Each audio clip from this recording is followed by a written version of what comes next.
Assalamualaikum warahmatullahi wabarakatuh. Halo semua. Di sini saya akan menjelaskan materi dari mata kuliah Manajemen Operasional.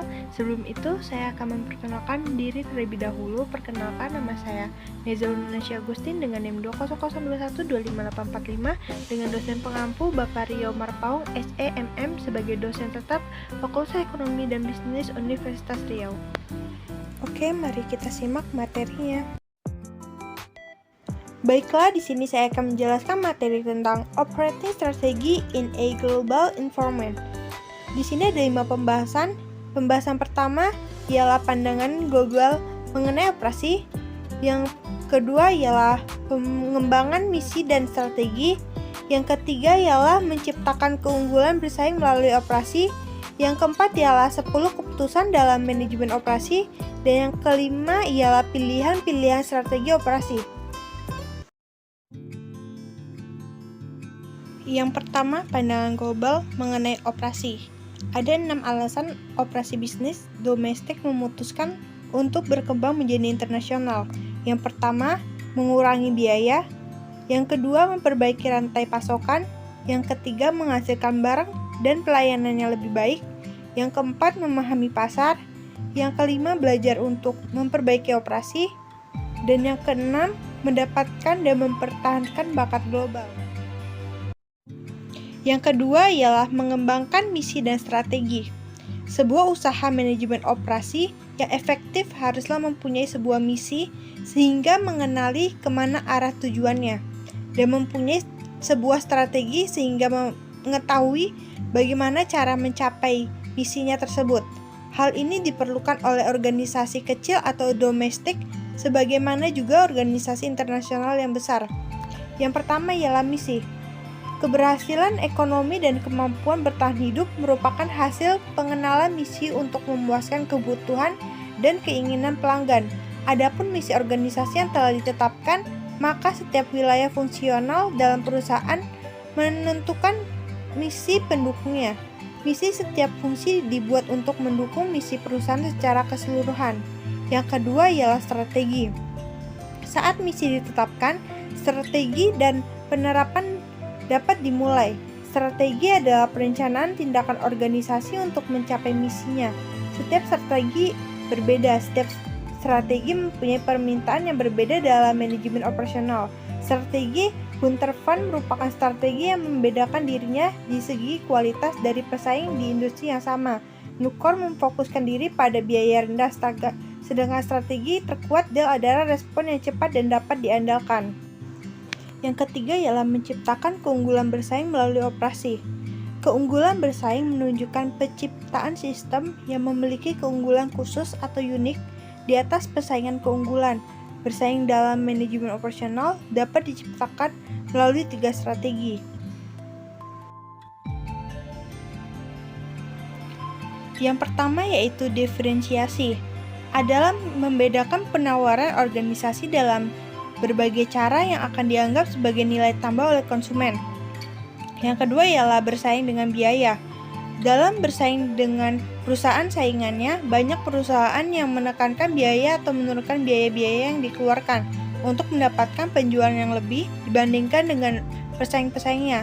Dengan menurunkan biaya, dengan tetap memperhatikan keinginan dan kepuasan konsumen, perusahaan dapat mempertahankan atau menaikkan penjualan. Yang ketiga ialah bersaing dengan respon cepat.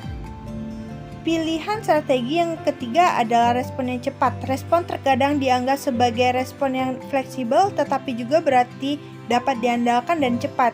Bahkan respon juga diidentifikasikan sebagai keseluruhan nilai yang terkait dengan pengembangan dan pengantaran barang yang tepat waktu, penjadwalan yang dapat diandalkan, dan kinerja yang fleksibel. Adapun 3 strategi masing-masing memberikan peluang bagi para manajer operasional untuk meraih keunggulan adalah 1. Bersaing pada perbeda atau diferensiasi. Yang kedua, bersaing pada biaya atau cost leadership. Yang ketiga adalah bersaing pada respon cepat atau rapid response.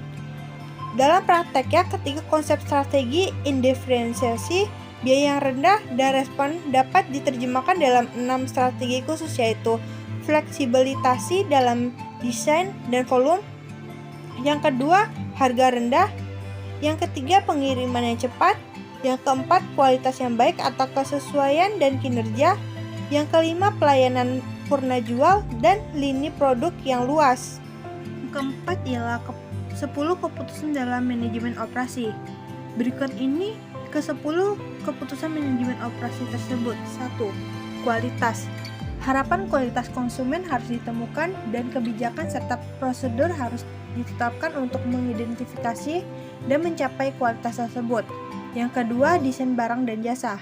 Perancangan barang dan jasa akan menentukan proses transformasi, keputusan biaya, kualitas, dan tenaga kerja berhubungan erat dengan keputusan desain. Yang ketiga, proses dan kapasitas. Pilihan proses tersedia untuk produk, barang, dan jasa. Keputusan proses berkaitan dengan teknologi, kualitas, tenaga kerja yang digunakan, dan perawatan. Yang keempat, pemilihan lokasi. Keputusan lokasi fasilitas untuk perusahaan, manufaktur maupun jasa menentukan keberhasilan perusahaan. Kesalahan dalam keputusan ini akan berakibat pada inefisien.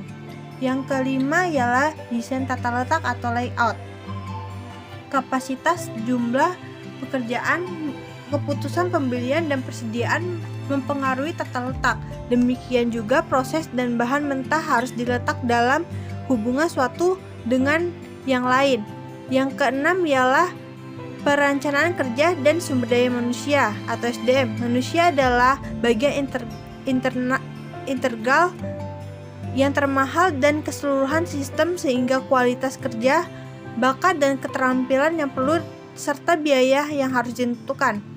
Yang ketujuh ialah manajemen rantai supply. Keputusan ini tentang material apa yang akan dibuat dan apa yang akan dibeli, juga tentang kualitas pengiriman dan inovasi pada harga yang memuaskan. Yang ke-8 ialah persediaan. Keputusan persediaan dapat dioptimalkan jika kepuasan konsumen, supply, schedule produksi, dan perencanaan tenaga kerja dipertimbangkan. Yang ke-9 ialah penjadwalan. Schedule produksi yang fleksibel dan efisien harus disusun dan kebutuhan tenaga kerja serta fasilitas harus ditentukan dan juga dikontrol. Yang ke-10 ialah perawatan. Keputusan harus dibuat pada tingkat reliabilitas dan stabilitas yang diinginkan, dan sistem harus ditetapkan untuk pemeliharaan reliabilitas dan stabilitas tersebut. Yang kelima ialah pilihan-pilihan strategi operasi. Berikut penjelasan singkat dari keempat strategi ini. Yang pertama ialah strategi internasional, menggunakan ekspor dan lisensi untuk memasuki pasar global. Strategi internasional adalah strategi yang paling tidak menguntungkan karena tingkat respon lokal yang rendah dan pengangguran biaya yang sedikit. Respon lokal hanya sedikit karena kita mengekspor atau melisensikan barang dari negara asal. Keuntungan dari segi biaya mungkin sangat sedikit karena kita memanfaatkan proses produksi yang ada dan jarak yang cukup jauh dari pasar yang baru. Yang kedua ialah strategi multidomestik, membagikan kewenangan atau desentralisasi dengan memberikan otonomi yang cukup berarti pada setiap bisnis secara organisasi.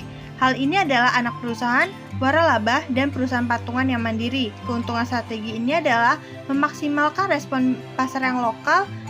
Walaupun demikian, strategi ini hanya mempunyai sedikit keuntungan dari segi biaya atau bahkan tidak ada.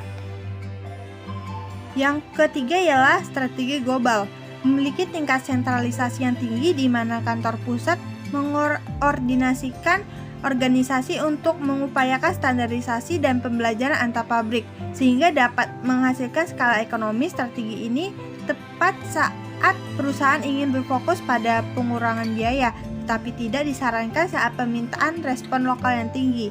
Yang keempat ialah transnasional, memanfaatkan skala ekonomi dan pengetahuan juga menekankan pada respon yang menyadari kemampuan dasar tidak hanya terdapat di negara asal, tetapi juga mungkin berada di mana saja. Transnasional menjelaskan suatu kondisi di mana bahan baku, orang, dan pemikiran melampaui atau keluar dari batasan-batasan negara. Perusahaan-perusahaan ini mempunyai kemampuan untuk melaksanakan 3 strategi operasi, yaitu diferensiasi, biaya rendah, dan respon yang cepat.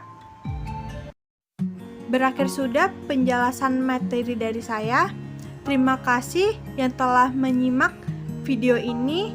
Jika ada salah kata atau kekilafan, saya mohon maaf. Sekian. Wassalamualaikum warahmatullahi wabarakatuh.